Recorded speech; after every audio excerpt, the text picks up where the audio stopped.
Hello my student, আজকে আমরা পড়ব ক্লাস 9-এর লেসন 1 টেলস অফ ভোলা জ্ঞানপা।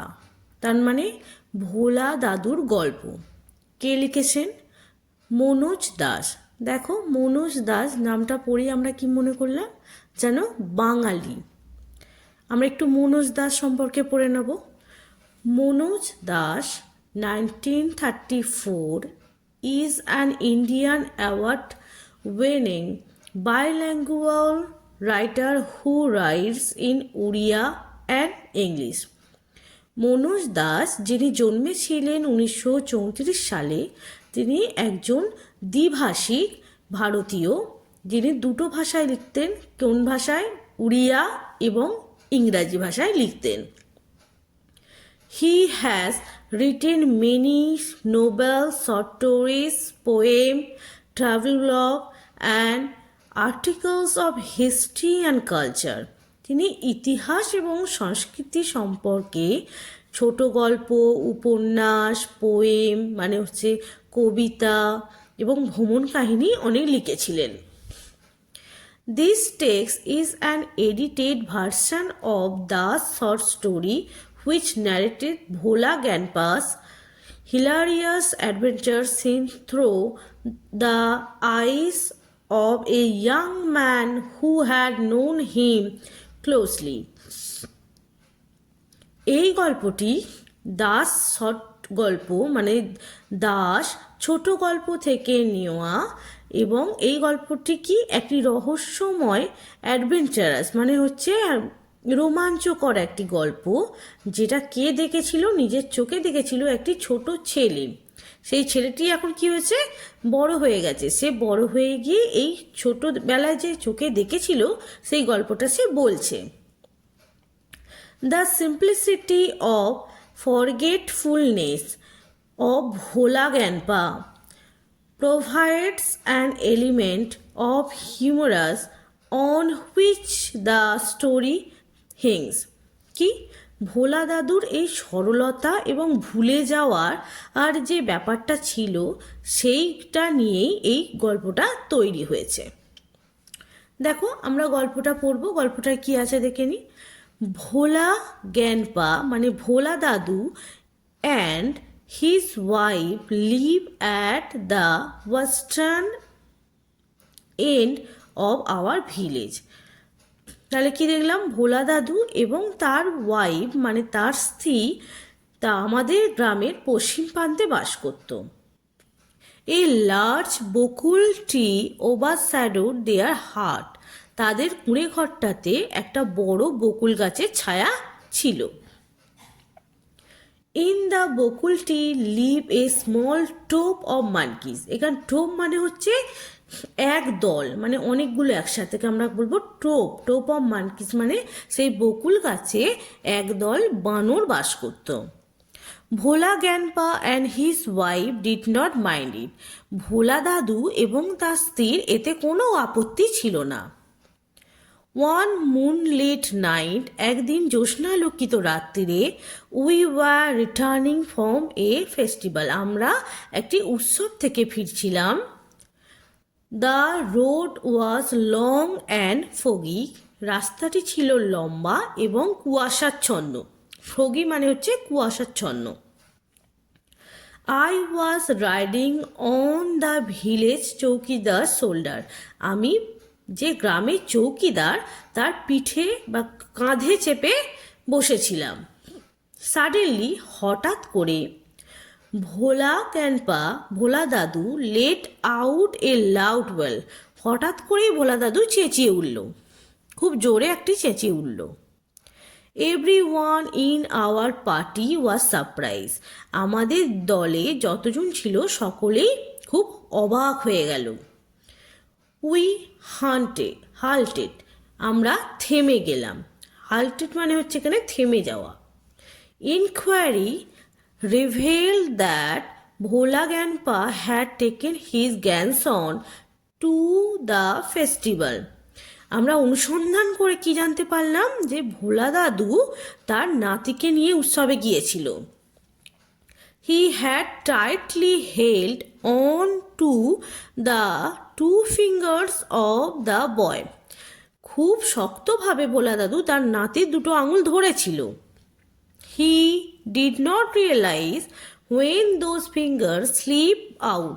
তিনি বুঝতেই পারেননি কখন হাতটা ফসকে গেছে। Bhola grandpa was continue as before. Bhola দাদু আগে থেকে কিছু না জেনেই এগিয়ে যাচ্ছিলেন। Then someone asked Bhola grandpa what he was gripped. কেউ একজন জিজ্ঞাসা করলো ভোলা দাদুকে যে তিনি কি ধরে আছেন। He remember his grandson and let out a loud wail. তখনই ভোলা দাদুর মনে পড়ল তার নাতির কথা এবং তিনি চিৎকার করে উঠলেন, my father choose two surprised man from our party to go back with Bhola grandpa to the festival. আমার বাবা আমাদের দলেরই দুজনকে চুজ করলেন, মানে দুজনকে নিলেন যাদের খুব তীক্ষ্ণ চোখ। শার্প আইস মানে হচ্ছে তীক্ষ্ণ দৃষ্টিসম্পন্ন ব্যক্তি, দুজনকে বেছে নিলেন এবং ওই মেলায় আবার ফিরে গেলেন। The grandson was found before long. খুব অল্প সময়ের মধ্যেই ভোলা দাদুর নাতিকে পাওয়া গেল। He had taken A ক্রসি shelter under A cows বেলি। তাকে কোথায় পাওয়া গেল? একটি গরুর পেটের নিচে, মানে পেটের নিচে ভোলা দাদুর নাতি বসেছিল। এখানে দেখো ছবিটা দিয়েছে সুন্দর করে যে গরুটার নিচে, মানে পেটের নিচে ভোলা দাদুর নাতি বসে আছে। এভাবে ভোলা দাদুর নাতিকে পাওয়া গেল। I remember another funny incident about Bhola Ganpa related by my father. আমার আরও একটি ঘটনা মনে পড়েছে যেটা ভোলা দাদু এবং আমার বাবার সাথে ঘটেছিল। It had been a rainy afternoon. এটি একটি বৃষ্টির ছায়া বিকেল, মানে বৃষ্টি হচ্ছে এরকম একটি বিকেলের কথা বলা হচ্ছে। ভোলা গ্যান্ডপা ওয়াইল্ড উইথ এক্সাইটমেন্ট, ভোলা দাদু খুব উৎসাহিতভাবে টোল মাই ফাদার, আমার বাবাকে বলেছিল, অ্যান্ড হিজ ফ্রেন্ড, এবং তার বন্ধুকে, that he had seen a gang of pirates, তিনি দেখেছেন একদল জলদস্যুকে। পেরাটেস মানে হচ্ছে জলদস্যু। They were burning large box under one of the sand dunes on the seashore by our village. যে তারা একটি বড় বাক্স করে একটি বালির ঢিপির কাছে কিছু পুঁতে রাখছিলেন আমাদের গ্রামের। At once fathers and his friends start looking for the hidden treasure. আমার বাবা আর তার বন্ধুটা, মানে আমার বাবার বন্ধু, তারা দুজনে মিলে ওই যে লোকানো জিনিসটাকে খুঁজছিলেন। Evening pass on to night, সন্ধ্যা গড়িয়ে রাত্রি নেমে গেল। Moonlight came in through the cloud, মানে হচ্ছে মেঘের ভিতর থেকে যেন চাঁদের আলো বেরিয়ে আসছিল বা উঁকি মারছিল। A pack of jackal were howling, এক দল শিয়াল চিৎকার করছিল। ইট ওয়াজ পাস্ট মিডনাইট, তখন মধ্যরাত্রি গড়িয়ে গেছে। At this point of time, সেই সময় Bhola grandpa confess that there was no real treasure. সেই সময় ভোলা দাদু কি স্বীকার করলো? যে এটা কোনো সত্যি ঘটনাই নয়। ইট ওয়াজ অল এ ড্রিম, এটা ছিল তার সম্পূর্ণটাই তার হচ্ছে ঘুমিয়ে ঘুমিয়ে স্বপ্ন দেখা। Which he had during his mid day nap, তিনি যখন দুপুরবেলা ঘুমাচ্ছিলেন তখন এই সব কিছুই স্বপ্নে দেখেছিলেন। ভোলা দাদু যেহেতু সব কিছুই ভুলে যায়, তিনি ভেবেছিলেন সত্যি কথা, তাই জন্যেই তিনি স্বপ্নটাকেও সত্যি ভেবে বাবাকে এবং তার বন্ধুকে শুনিয়েছিলেন। Once Bhola grandpa had a great adventures in the Sundarban. একদিন ভোলা দাদু একটি রোমাঞ্চকর ঘটনা ঘটেছিল কোথায়? সুন্দরবনে। In those days, Royal Bengal tiger freely ravaged the dense jungle of the Sundarban. ওই সময় রয়্যাল বেঙ্গল টাইগার সুন্দরবনে হামেশাই দেখা যেত, মানে ঘোরাঘুরি করতে দেখা যেত। People took care to move about only in group, particularly after sundown। কি মানুষ একা সেই সময় বেরোতে পারতো না, একটা দল হলে তবেই সেখানে বেরোতে পারতো, এবং বিশেষ করে যখন সন্ধ্যা নেমে যেত তখন একা মানুষ চলাফেরা করতে পারতো না এই বাঘের ভয়ে। One evening, একদিন সন্ধ্যাবেলায়, Bhola grandpa was return from the weekly market. Bhola দাদু সাপ্তাহিক মার্কেট করে ফিরছিলেন, মানে সাপ্তাহিক বাজার, মানে যেটাকে আমরা বলি হাট বসে, সেই হাট থেকে ভোলা দাদু ফিরছিলেন। সাডেনলি, হঠাৎ, at a distance of about 5 yards behind him, হঠাৎ করেই কিছুটা দূরে, ওই 5 গজ মতো দূরে, he hear to ground of a royal Bengal tiger, তিনি কি শুনতে পেলেন? রয়্যাল বেঙ্গল টাইগারের গর্জন। Bhola grandpa turn and found the bright glaze of the tiger on his face. Bhola দাদু কি দেখলেন? ঘুরেই দেখলেন যে উজ্জ্বল দুটি চোখ, মানে বাঘের উজ্জ্বল দুটি চোখ তার দিকে দেখছে। Bhola grandpa instantly climbed up a nearby banyan tree. Bhola দাদু সঙ্গে সঙ্গে কি করলেন? একটি বট গাছে চড়ে বসলেন। The tiger roared and circulate the tree about 100 times। এবং বাঘটি তখন কি করলো? 100 বার সেই গাছটিকে ঘুরলো, রাউন্ড করে ঘুরলো।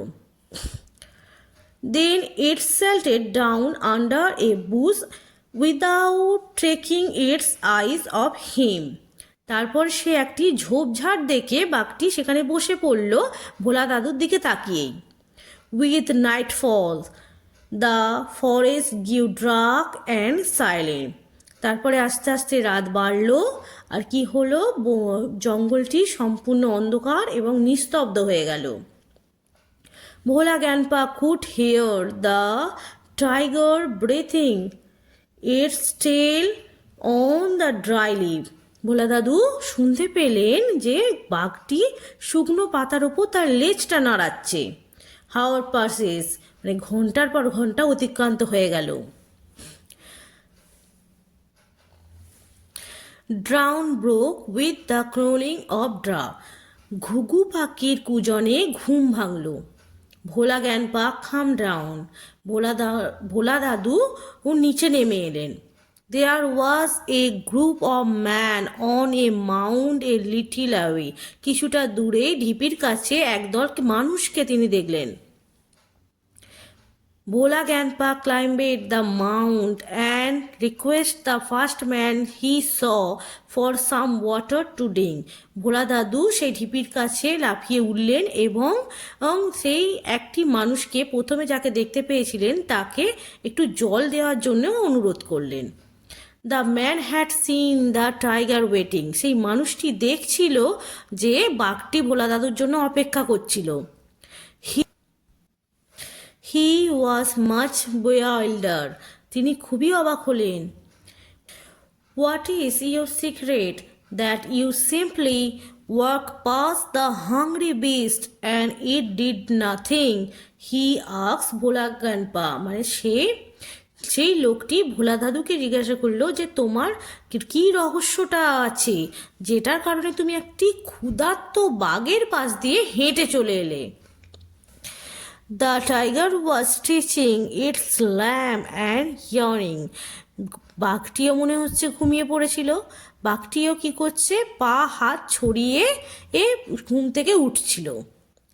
দেন Bhola grandpa remembers the tigers and look at it. সেই সঙ্গে সঙ্গে ভোলা দাদুর কি মনে পড়ল? সেই বাঘটির কথা, আগের দিন রাত্রিবেলা যে বাঘটির সাথে তার হয়েছিল, সেই বাঘটির কথা মনে পড়ে গেল। Bhola grandpa almost lost his sense in fear. সঙ্গে সঙ্গে ভোলা দাদু ভয়ের চোটে কি হলো, একদম অজ্ঞান হয়ে গেল। হি রান ব্যাক হোম, তারপর তিনি ছুটে ঘরে চলে গেলেন। Half a century later, Bhola Ganpa left us forever one morning at the age 95. এক অর্ধ শতবর্ষ পরে ভোলা দাদু একদিন সকালবেলা 95 বছর বয়সে আমাদের ছেড়ে চলে গেলেন। His 80 years old wife lamented much. তার 80 বছরের বৃদ্ধ স্ত্রী বিলাপ করছিল। She said with a sigh, "The old man must have forgotten to breathe." তার স্ত্রী কি বলছিল? তার স্ত্রী বলছিল যে এই বুড়ো লোকটি নিশ্চয়ই শ্বাস নিতে ভুলে গেছে, কারণ তার স্ত্রী জানতো যে সব কিছুই ভোলা দাদু ভুলে যায়। তাই জন্যই তিনি কি বলছিলেন, যে এই লোকটি নিশ্চয়ই দীর্ঘক্ষণ শ্বাস নিতেই ভুলে গেছে, তাই জন্যই মারা গেছে। এখানে দেখো হোয়াট নেক্সট দেখো, স্যান্ড ডোনস। স্যান্ড ডোনস মানে হচ্ছে small hills of sand formed by the wind. তার মানে হচ্ছে হাওয়ায় উড়িয়ে এসে যে বালির ঢিপি করে দেয় সেইটা। বিওয়াইল্ডেড মানে হচ্ছে কনফিউজ, মানে অবাক হয়ে যাওয়া বা হতভম্ব হয়ে যাওয়া। এখানে এক্সারসাইজ 1 দেখো কি বলেছে, টিক মারতে বলেছে। Tick the correct answer from the given alternative. In the bakul tree there live. বকুল গাছে কারা বাস করত? দেখো মানকি। বকুল গাছে কারা বাস করত? মানকি।